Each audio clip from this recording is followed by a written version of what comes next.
परिस्थिती तीच आहे आणि पूर्वीची परिस्थिती तीच होती. कीर्तन म्हणलं का घरी बोंबली देणं भाऊ आले घरी भोत्र्या पांघरल्या का हा कीर्तनाले कोणी जात नव्हते.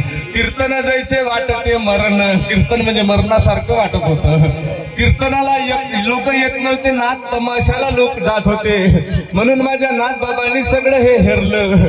सीधे उंगली से घी नहीं निकलता तो उंगली टेढ़ी करनी पडती है. नाथ बाबांनी ओळखलं आपण किती कीर्तन केलं तरी लोक यायला तयार नाही. जागोजागी तेव्हा कीर्तन होत होते पण लोकांची संख्या कमी होती. आजही तशीच आहे. आपल्या गावात बरी आहे, शिवलाडा गाव आहे माझ्या माऊलीचं, हे पंढरपूर आहे.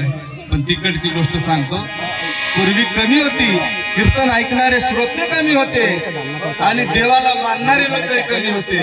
म्हणून नाथबाबांनी प्रत्येक जीवापर्यंत भक्ती पोहोचली पाहिजे. घराघरात भक्तीचं महात्म्य कळलं पाहिजे. या उदात्त हेतून भारुडांची निर्मिती केली. 350च्या वर माझ्या नातांची भारुड आहे, इतरही संतांची बरीच भारुड आहे. जे भक्तीवर आरूढ करतं त्याचं नाव भारूड. हास्य विनोद म्हणजे भारूड नव्हे, हास्य विनोद म्हणजे भारूड नव्हे. आता भारूड म्हणलं का आपल्याला काय महाराज गेलं घराकडे गेलो भगवान का सांगलं पत्ताच नाही. हास्य विनोद म्हणजे भारूड नव्हे. जे भक्तीवर आरूढ करतं त्याचं नाव भारूड. या सर्व भारुडापैकी माझ्या नाथरायांचं भारुडामध्ये मायबाप हो, ज्या नाथांचं भागवत आपल्या गावात आहे. त्या नाथरायांनी 300च्या वर भारुड लिहिले. एकदाच सुंदर असं माझ्या नाथबाबाबद्दलचं प्रसंग सांगतो आणि भारूड रूपी सेवेला सुरुवात करतो. एकदाच सुंदर असं प्रसंग. सकाळची वेळ आहे. नाथबाबा पूजना करता देवघरात बसलेले आहे. देवघरामध्ये सुंदर असं भगवंताचं पूजन करीत आहे. पूजन करीत असताना बघा त्याच गावामध्ये पैठण नावाच्या गावात एक गरजवंत मनुष्य आलेला आहे. ज्याच्या मुलीचं लग्न काही पैसा करता आणलेलं आहे. असं गरजवंत मनुष्य त्या पैठण नगरात आलं आणि याला त्याला हात जोडून आपल्या मुलीच्या लग्नाकरिता मदतीची अपेक्षा करीत आहे. तुम्ही माझ्या मुलीच्या लग्नाला मदत करसाल काय, याला त्याला विचारत आहे. हात जोडून विनम्रतेने विचारत आहे. कोणी काही मदत करतो, कोणी हाकलून देण्याचा प्रयत्न करीत आहे. असं करीत करीत मायबाप हो ते गावाच्या मध्यभागी गेलं. ज्या ठिकाणी वडाचं झाड असते, प्रत्येक गावात वडाचं झाड राहते का नाही, त्या वडाच्या झाडाखाली गेलं. आता वडाच्या झाडाखाली मला सांगा 14 मंदी लोक चांगलेच बसते का? जास्तीत जास्त फकाटण्या लोक तिथं बसते आहे का नाही? याच्या गोष्टी का त्याच्या गोष्टी का, याच हे काय त्याच हे काय, याची पोरगी त्याच्या पोरासाठी. देवाचं नाम नाही ना स्मरण नाही. नुसत्या अशा फकाट गोष्टी करणारे बसून होते. आमच्या भागात त्याला आडवे फनकट म्हणते. बाबा काय म्हणते? आडवे फनकट. उभं फनकट रुतलं तर दुःख लागत नाही ना, आडवं फनकट रुतलं तर सत्यानाश केल्याशिवाय राहत नाही. असे आडवे फनकट बसले होते आणि त्या आडव्या फनकटाजवळ हे बाबा गेलं. यवन समाजाचं बाबा. नमस्कार चमत्कार झाला आणि विचारलं, नमस्कार केला. येण्याचं कारण विचारलं त्या मंडळींनी. काय हो आमच्या गावात कशा करता आला? तेव्हा ह्या आडव्या फनकटाईने विचारल्यावर त्या बाबाने उत्तर दिलं, मायबाप म्हणे माझ्या पोरीचं लग्न काही पैसा करता आणलेलं आहे. कुणी मला मदत करसाल काय? मदतीची अपेक्षा घेऊन तुमच्या गावात आलो. कारण पैठण हे धनिकांची वस्ती होती पूर्वीपासून. तेव्हा काही ते कुटाळ लोक बसलेले होते. त्यांनी सांगितलं, अरे ठीक आहे आम्ही तुला मदत करणार आहोत, पण आमची एक शर्त आहे म्हणे. आता शर्त बाप्पा कोणती? गरजवंताले शर्त गिरत काही नाही, सांगा म्हणे. एका पायावर तयार आहे. तेव्हा त्या कुटाळ लोकांनी शर्त सांगितली, आमच्या गावात एक एकनाथ नावाचं महाराज आहे, त्यांना शांती ब्रह्म म्हटलं जातं. काही नाही म्हणे, त्यांची शांती भंग करून दाखवायची. 500-500 रुपये प्रत्येक जण देऊ. ठीक आहे नक्की देसाल? बिलकुल देऊ म्हणे. एकदम तयार झालं मायबाप. आणि काय त्या कुटाळ लोकांनी माझ्या नाथबाबांचा वाडा असा दुरून बोटानं दाखवला आणि ते यवन समाजाचं मनुष्य माझ्या नाथबाबांच्या वाड्यात गेलेलं आहे. नवे आपण कोणाच्याही घरी गेल्यानंतर आपल्या चपला आपली पादत्राणे घराच्या बाहेर काढतो आणि तदनंतर घरात प्रवेश करीत असतो, पण त्या बाबानं तसं केलं नाही, कारण नाथरायांना राग आणायचा होता. म्हणून त्या बाबांनी आपल्या पादत्राणा सकट चपला सकट नाथांच्या वाड्यात प्रवेश केला. तेवढ्याने समाधान झालं नाही. ज्या ठिकाणी माझे नाथराय देवपूजन करीत होते त्या ठिकाणी हे मनुष्य गेलं. गेल्यानंतर देवघरात एक तर यवन समाजाचा मनुष्य शिवाशिवीचा काळ आणि नाथांच्या देवघरात प्रवेश केला चपला घालून. तेवढ्याने समाधान झालं नाही. एकदम गेलं आणि माझ्या नाथ बाबांच्या मांडीवर जाऊन बसलं. बसल्याबरोबर माझ्या नाथ बाबांनी त्याच्याकडे बघावं, स्मित हास्य करावं. काय रे बाबा, नीट बैस की माझ्या मांडीवर. सांगा माय बाप हो, यत्किंचितही ज्यांना राग आला नाही. पूजन झाल्यानंतर माझ्या नाथ बाबांनी त्याला जेवणाचं आमंत्रण दिलं. बाबा रे म्हणे आलेला आहे, माझ्यासोबत 2 घास जेवण करून जावं. ठीक आहे महाराज. तो मनुष्य विचारात पडला. यवन समाजाचा मनुष्य म्हणे चप्पल घालून आलो, घरात प्रवेश केलो, देवघरात गेलो, नाथरायांच्या मांडीवर बसलो, तरी राग आला नाही. हे माणूस कोणत्या हृदयाचं बनलेलं आहे. विचार करत आहे तो गरजवंत मनुष्य. आता माझे 500 रुपये गेले. मनात विचार करत आहे, माय बाप हो, नाथ बाबांनी त्यांना जेवण्याचं आमंत्रण दिलं. अगदी नाथांच्या पत्नी गिरिजा आई नाथां इतक्या साध्वी होत्या, नाथांसारख्या शांतीचं सागर होत्या. दोघांनाही सुंदर अशा पत्रावळी वाढण्यात आल्या. दोघे जण पानावरती बसले आणि जेवण करायला सुरुवात करणार. जेवण करायला सुरुवात झाली. आता त्या माणसाच्या डोक्यात विचारचक्र फिरू लागलं, यांना राग आणायचा तर कसा आणायचा. नाथांच्या पत्नी गिरिजा आई साहेब त्यांना वाढण्याकरिता खाली वाकलेले आहे. वाकल्याबरोबर त्याच्या मनात विचार आला, आता आपण उडी मारून आईच्या पाठीवर बसलं पाहिजे म्हणे, तेव्हा यांना राग येईल. पटकन उडी मारली आणि गिरिजा आईच्या पाठीवर जाऊन बसलं. तेव्हा माझ्या नाथ बाबांची उद्गार होते, गिरिजे सांभाळ की ग लेकराला. तेव्हा गिरिजा आईनं सांगितलं, माझ्या गिरिजा आईनं सांगितलं, नाथ महाराज हरिपंडिताला सांभाळायची सवय आहे की मला, चिंता करण्याचं कारण नाही. अशा शांती ब्रह्म एकनाथ बाबांचं भारूड आज सती अनुसया माताजींच्या प्रगट दिनाच्या निमित्तानं या शिवनाळा गावात शिवनाळा पुण्यभूमीत आलेलं आहे. म्हणून नाथ महाराज भारुडात सुंदर सांगतात, बघून घ्या भविष्य. हातावरच्या रेषा बघा, डोक्यावरच्या रेषा बघा, हातावरच्या मस्तकाच्या रेषा बघून घ्या, हस्तकाच्या रेषा बघून घ्या. ए माय बघून घे ना भविष्य. जास्त फी नाही माय, 100 रुपये पुस्तकावर ठेवायचे. अक्का भविष्य सांगून देते. आम्ही पैठणहून आलेला आहे. आम्ही जोशी आहे, जोशीबा महाराज. बघता का भविष्य? बघून घ्या हो.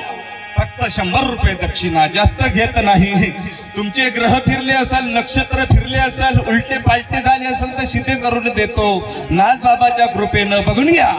हे तबलेवाल्या बाबू बघणारे, तुझं लग्न कधी जुडते सांगून देते, सगळं काही सांगते. भविष्य बघून घ्या. हे भविष्य बघून घ्या. भविष्य कोण भविष्य बघणार? बघून घ्या भविष्य. हस्तकाच्या रेषा बघा, मस्तकाच्या रेषा बघा, तुमचे ग्रह नक्षत्र तारे बघा. महाराज बघायचं काय भविष्य? जास्त पैसे घेत नसतो. या बाबा तुमचं भविष्य. अहो फुकटमध्ये 100 रुपये द्या, 51 द्या. या हो बाबा. आतापर्यंत कोणी गिराईक तुमच्या गावात भेटलं नाही, तुम्ही पहिले गिराईक भेटले. तुमचा हात दाखवा. काय तुमचा हात बघा, काय तुमचा हात? अहो इकडे दाखवा. काय तुमच्या हस्तकाच्या रेषा? तुम्ही बघणार काय? बघूनच घ्या. सगळं काही सांगून टाकते. तुमचंच काय ठेवा. दक्षिणा इकडे टाकायची असते, भविष्य इकडे बघायचं असते. नाव काय म्हटलं तुमचं? तुमचं नाव विठ्ठल. विठ्ठलासारखा तुमचा चेहरा आहे. तुमचा स्वभाव फार सुंदर आहे. तुम्ही शिकलेले आहे. तुमचे लेकरं बाळ तुमचं ऐकते. तुमच्या बोलण्याच्या बाहेर जात नाही. तुम्ही कधी देवळात जात नाही. मारुतीले नारळ फोडत नाही. फोडलं तरी फक्त टोकर ठेवून डोल घराकडे दाबून आणल्याशिवाय राहत नाही. खरंच बोलते. तुमचा स्वभाव लई बोळा, पण तुमच्या शेजारी बाईवर डोळा आहे बरं का? आहे ना? बरोबर बरोबर आहे का? खरंच सांगते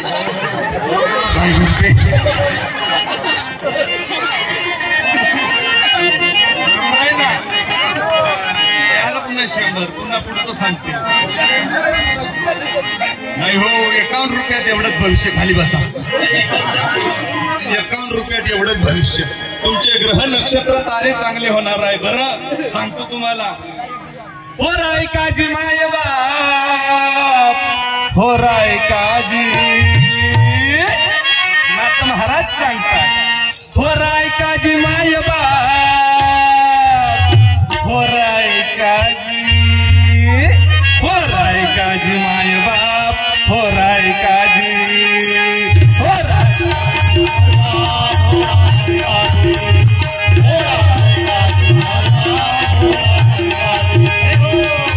आलो रायाचा जोशी, हो राय काजी,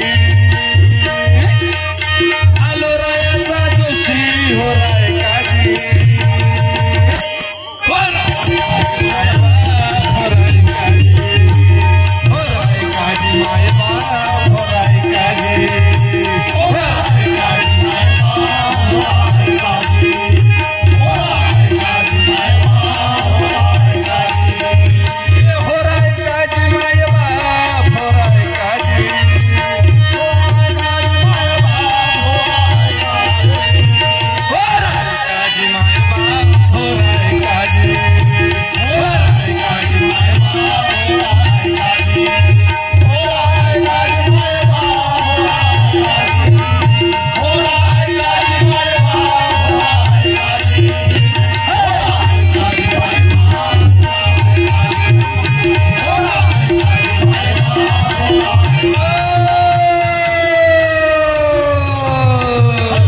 भविष्य सांगण्याकरता आलं हो राय काजी माय बाप. नाथ महाराज म्हणतात येथून पुढे बरे होईल, भक्ती सुखे दोंद वाढेल. तुमचं येथून पुढे बरं होणार आहे. बरं इथून कुठून कुठून येथून पुढे बरे होईल. महिला मंडळ आपल्या घरापुढचा कचरा लोकांच्या घरापुढे नेऊन टाकला, बरं होईल. याच्या घरावरची आग त्याच्या घरावर नेऊन पेटवली, येथून पुढे बरे होईल. होईल का? नाही. कुठून? चोरी केल्यापासून, दुसऱ्याला दुखवल्यापासून आपलं बरं होईल का? नाही. माझे नाथ महाराज सांगतात की येथून पुढे बरे होईल, भक्ती सुखे द्वंद वाढेल, आणि फेरा कर्माचा चुकेल धनी मोकासी. येथून म्हणजे माय बाप हो, नरदेह हे दुर्लभ आहे आणि दुर्लभ अशा मनुष्य देहाची आपल्याला प्राप्ती झाली. आता सगळ्या जगामध्ये लगीत लोक आहे, सगळ्याले मनुष्याची प्राप्ती झाली, मग सगळ्याले भक्ती मार्ग लागला का? नाही. आता तुम्हाला लागला का नाही? तेव्हा भक्ती मार्ग लागल, तेव्हा तेवढ्यानं बरं तेवढ्यातच काही बरं होणार नाही.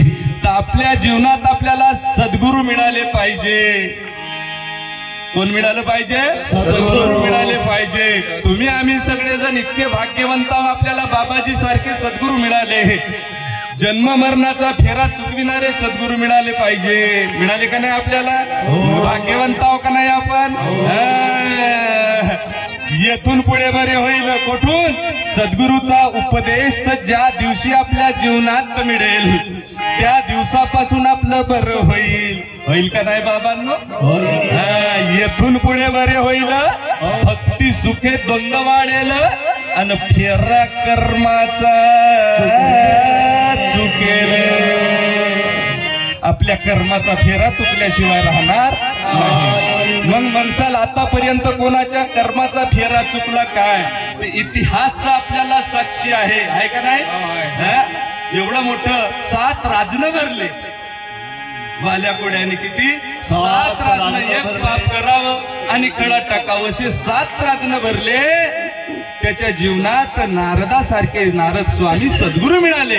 मग त्यांच्या फेरा चुकल्याशिवाय राहिला नाही. तर आपल्याला सुद्धा आपल्या बाबाजी सारखे सद्गुरू आपल्याला मिळाले, निश्चितच आपला फेरा चुकल्याशिवाय राहणार नाही. म्हणून माझं नातराय म्हणतात, येथून पुढे बरे होईल भक्ती सुखे द्वंद वाढेल, तुमच्या कर्माचा फेरा चुकेल. मी आलो रायाचा जोशी, हो राय काजी माय बाप, हो राय काजी, हो राय काजी माय बाप, हो राय काजी. मी आलो रायाचा जोशी, हो राय काजी, हो राय काजी माय बाप, हो राय काजी माय बाप, हो राय काजी. मी आलो रायाचा जोशी, हो राय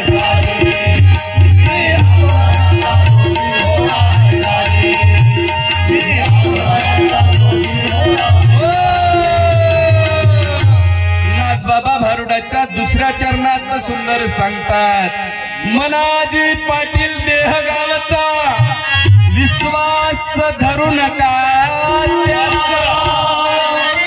घात करेल नेमाचा अन पाडल की हो फसी. या देहरूपी गावचा पाटील कोण? जसा आपल्या प्रत्येक गावाला एक पाटील असतो आणि गावाचा कारभार पाटील सांभाळतो, त्याप्रमाणे या देहरूपी गावचा पाटील कोण आहे? मन. मनाजी पाटील देहगावचा, पण विश्वास धरू नका. तो पाटील आहे पण त्याचा विश्वास धरायचा नाही, कारण तो कसा आहे? फुसक्या आहे. कसा आहे? फुसक्या आहे. फुसक्या आहे. तो कधी फसवल याचा नियम नाही. मनोमार्गे गेला तो तेथे मुकला आणि हरी पाटी स्थिरावला. पण आपलं असं आहे का, आपण मन म्हणल तेथं जातो, मन म्हणल ते खातो, मन जेथं नेईल तेथं जातो. जातो का नाही? मन कसं आहे? मन चंचल आहे. मनाच्या ठिकाणी चंचल संकल्प आणि विकल्प असे दोन गुण आहे. संकल्प आणि विकल्प असे दोन गुण आहे. मन हे चंचल आहे, मनाचा स्वभाव चंचल आहे, पण मन जिकडे नेईल तिकडे आपण पडतो का नाही? समर्थ रामदास स्वामी दासबोधात सांगतात, मना सज्जना भक्ती पंथेची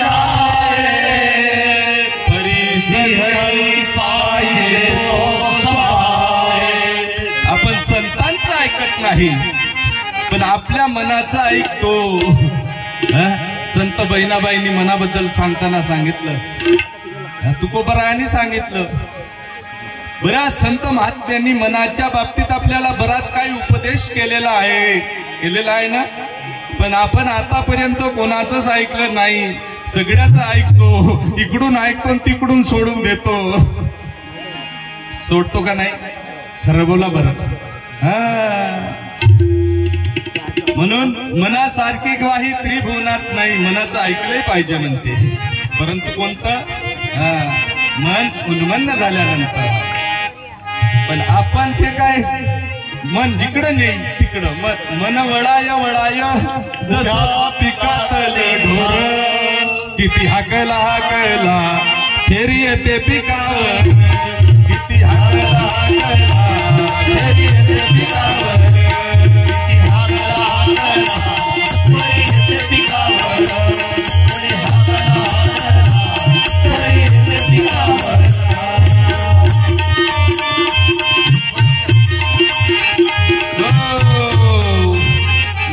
मनोमार्गे गेला तो तेथे मुकला. म्हणून मनाच्या मागे जाऊ नका. तो कुठं जायचं? ज्ञानेश्वर माऊली हरिपाठात सांगतात, हरिपाठी स्थिरावला तोची धन्य. हरिपाठामध्ये आपण स्थिरावलो पाहिजे का नाही बाबा? तरच आपण धन्य झाल्याशिवाय राहत. आपण सगळे ज्ञानी माय बाप आहे, तुम्हाला सांगायची काही गरज नाही आहे का? सगळे ज्ञानी आहे, माझे सगळे गुरुबंधू आहे, माझे मोठे मोठे गुरुबंधू माझे बसलेले आहे. सांगायचं काही नाही, पण बाबाजीनं जे सेवा दिली ते पूर्ण करावं म्हणून या ठिकाणी आपल्या सर्वांच्या दर्शनाकरता उभा होण्याचा प्रयत्न केला असतो.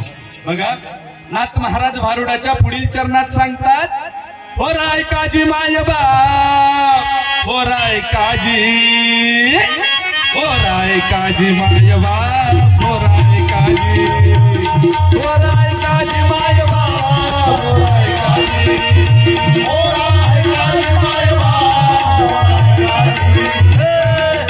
काजी माय बाप हो राय काजी माय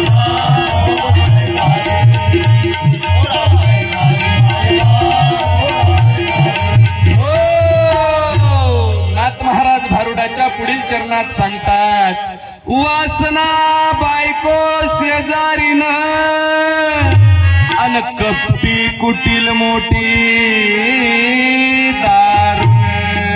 दारुण म्हणजे या दारुण नाही बरं, नाही तर दारुण म्हणजे भयंकर. वासना बायको शेजारीन, या मनाची पाटलाची बायको कोण? वासना. या वासनेनं आतापर्यंत मोठ्या मोठ्याचा केला वासना काय आता कुणाची पैशावर वासना, कुणाची कायच्यावर, कुणाची कायच्यावर, कुणाची विषयावर, नाही का. प्रत्येक वासनाचे अनेक प्रकार आहे. कुणाची काय, असंच आमच्या गावाकडे एक होतं. इकडची गोष्ट नाही सांगत, इकडची सांगली तुम्ही मला जोड्यान मारसाल, तिकडचीच सांगा. तिकडे गेलं का इकडची सांगा लागते. ए माय बोलू नका, जेथं गेलं तिथं आपलं कुचकुच कुचकुच कुचकुच कुचकुच. हा जनी म्हणे ऐशा बाया अन जन्मा येऊन गेल्या. तुमच्या गावच्या नाही, इथल्या बाया खूपच चांगल्या. तिकडच्या काल परवा भारूट करून आलो, भलत्या बोले कुचकुच कुचकुच कुचकुच. असं कुचकुच जर कीर्तनी बैसोनी बोलेलं जो कोणी बेडूक होऊन जन्मासी येईल. कीर्तनात प्रवचनात बोललं तर पुढचा जन्म कायचा रे पोरं हो? बेटकाचा. मग तुम्ही लहान लहान बेटक, हे तुमच्यापेक्षा मोठे मोठे बेटक म्हणून बोलायचं. पहिला मंडळ बोलू नका व माय, जरासाच वेळ घेतो, जास्त वेळ घ्यायचं पाहिजे जास्त. तुम्ही बेडूक कसं ते रंगले हनुमानात नाव आहे ना, मोठा बेडूक होते. वासना बायको शेजारीन कपटी कुटील मोठी दारुण, अंगी तिचे नागवन घरबोड विसी. माय बाप हो, प्रतिसृष्टी करण्याचं सामर्थ्य ज्या विश्वमित्रामध्ये होत, वासनेनं मातीत घालून दिलं. केलं का नाही? भस्मासुराले मातीत घालून दिला. रावण म्हटल्यानंतर 80,000 बायका, 1,00,000 पोरण, 1,25,00,000 नातू, शुद्ध कोटी घरे सप्त कांचनाची, तांब्याची पितळेची तर पुन्हा अलगच होती बापा. त्याले मातीत घातलं मातीत. मग तुमचा आमचा का पाडगा बापा? आहे का नाही? रावणासारखा शंकराचा भक्त नव्हता म्हणते, एवढा मोठा भक्त होता म्हणते शंकरजीचा, पण त्या रावणाची माती करून टाकली. म्हणून वासना बायको शेजारीन, त्या मनाच्या शेजारी राहणारी कोण आहे? त्याची वासना नावाची बायको. वासना बायको शेजारीन अन कपटी कुटील मोठी दारुण. ती कशी आहे? कपटी आहे, कुटील आहे, साधीशी ती नाही बरं ही वासना. कायच्यावर कायची जवळ. परवाचीच गोष्ट सांगतो. आमचा सप्त्याचा कार्यक्रम होता. एका गावात चांगल्या घरी जेवण होतं, आमच्या दुसारी बाबाच्या घरी वनसडीला जेवण होता. तर आता आम्हाला सगळ्यांना आमंत्रण दिलं. हे आमचे बाबाजी हे सगळ्या लोकांना आमंत्रण दिलं. नाताचं बारसा आहे म्हणे, जेवायला या. सगळे जण तयार झाले. आता जेवाचं फुकटचं म्हणलं का एका पायावर तयार होते, पैसे देऊन जेवाचं म्हणलं का तयार हो. फुकटचं जेवाचं होतं आमंत्रण. सगळे जण तयार झाले, गेले. आता मी जायला निघलो तर हे तबलेवालं पोरग, गौरव, काही करा सुधाकर महाराज म्हणे, मी तुमच्या संग येतो. अरे हट म्हणलं, तू नको येऊ, तू जास्त खातेस लेकाच्या म्हणलं, तू जास्त खाते म्हणलं, तू येऊ नको. नाही तुम्ही काही करा म्हणे, मी तुमच्या सोबत जेवायला येतो. मागे लागलं. बरं चाल बाबा म्हणलं, तुझे आहेस तर जेवायला याची तयारी. घेऊन गेलो. घेऊन गेल्यावर आता त्याच्या घरी जेवण पंगत बसली. मस्त पंगत वाढली. मेश्राम बाबा लोक का नाही आता जेवायला सुरुवात करणार. मी आता लई दिवसाचा भुकीजलाच होतो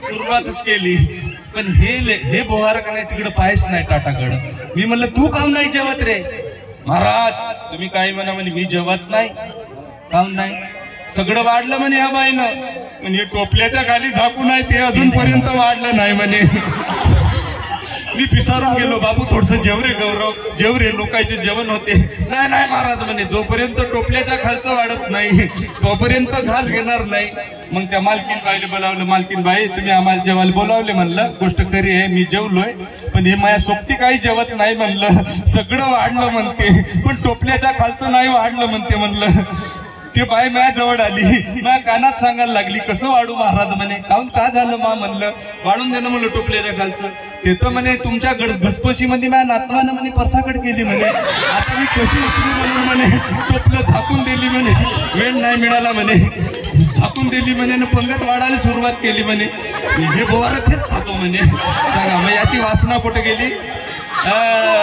अशी फसकी वासना काही कामाची नाही आहे का नाही वासना बायको शेजारीन तपती कुटील मोठी दारुण अंगी तिचे नागवन घर बुडविसी मी आलो रायाचा जोशी हो राय काजी मायबा हो राय काजी हो राय काजी मायबा हो राय काजी हो राय काजी मायबा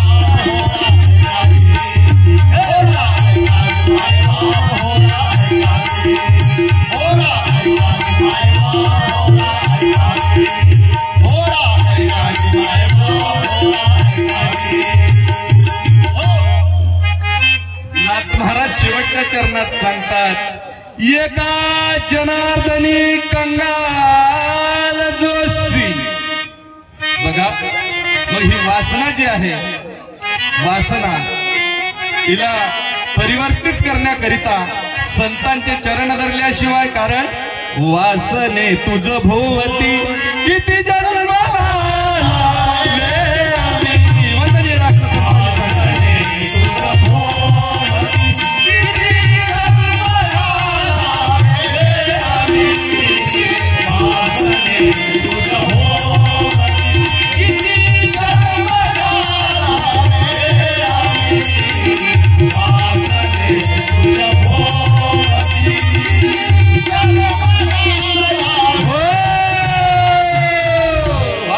तुझं भोवती किती जन्म घालावे आम्ही भरत नावाचा राजा आपल्या भारत देशात ज्याच्या नावावरून भारत नाव पडलं ते राजा भरत जडभरत हरणी गरबा गेला घाला तो घातला वासनेने मायबाप हो त्या राजा जडभरताला सुद्धा हरणीच्या गर्भात जावं लागलं म्हणून या वासनेच्या तळाक्यातून जर सुटायचं असेल तर वंदनीय राष्ट्रसंतांनी सांगितलं वासना तुझ्या त्या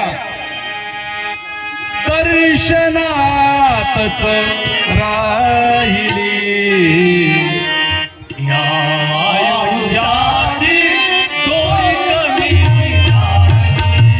वासनेला भगवंताच्या दर्शनामध्ये विलीन करायचं आहे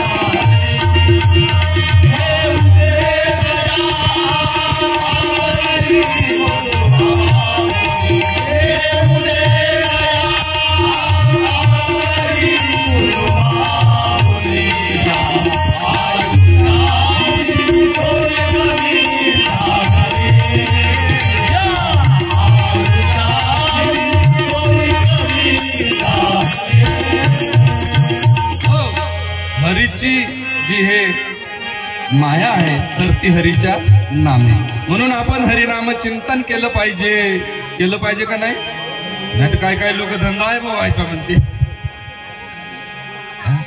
धंदा आहे व्हायचा म्हणते काय लोक आपल्या गावचे चांगले आहे बरे आहे आम्ही तिकडे हिंडतो ना जातो कार्यक्रमाला धंदा आहे व्हायचा म्हणते कसे म्हणते आम्हाला बोलायला मागं बोलू पहा असं असो मायबाप तर त्यांचा भाग नाथ महाराज भारुडाच्या शेवटच्या चरणात सांगतात एका जनार्दनी कंगाल जोशी अनहोरा सांगे लोका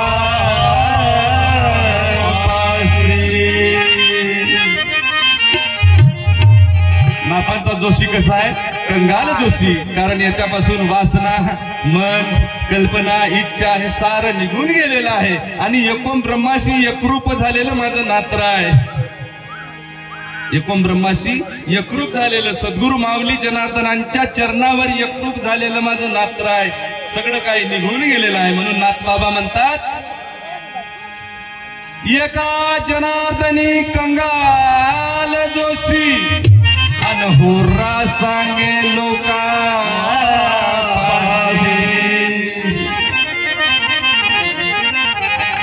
जावे शरण सद्गुरुशी. नाथ महाराज म्हणतात, जावे शरण सद्गुरुशी आणि चुकवा फेरा चवऱ्या. मायबाप या 84चा फेरा चुकवण्याकरिता सद्गुरु माऊलीला अनन्य भावाने शरण जाऊन आपला स्व उद्धार करून घ्यावा असं नाथबाबा मोठ्या कडवड्यानं सांगत आहे. आणि तोच होरा सांगण्यासाठी आम्ही आलेलो आहे. होराय काजी मायबाप, होराय काजी, होराय काजी मायबाप, होराय काजी, होराय काजी मायबाप, होराय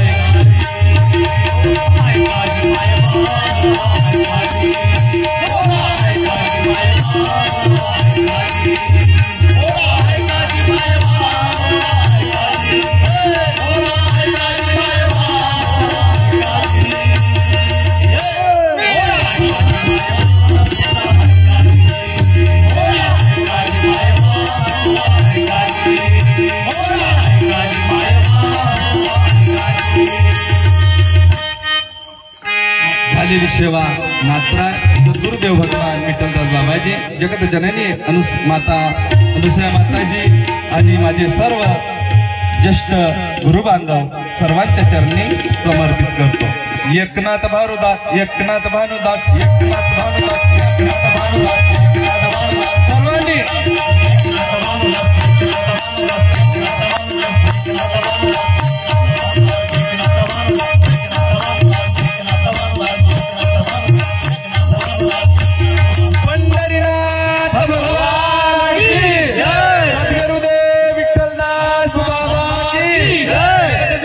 सत्य अनुसया माता की जय, मोतीराम माता की जय, भारत माता की जय, सबके माता पिता की जय.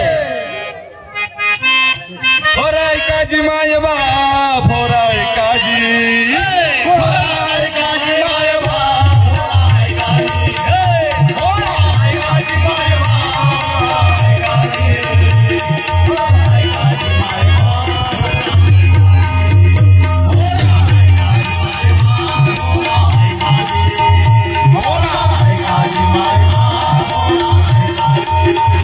Oh,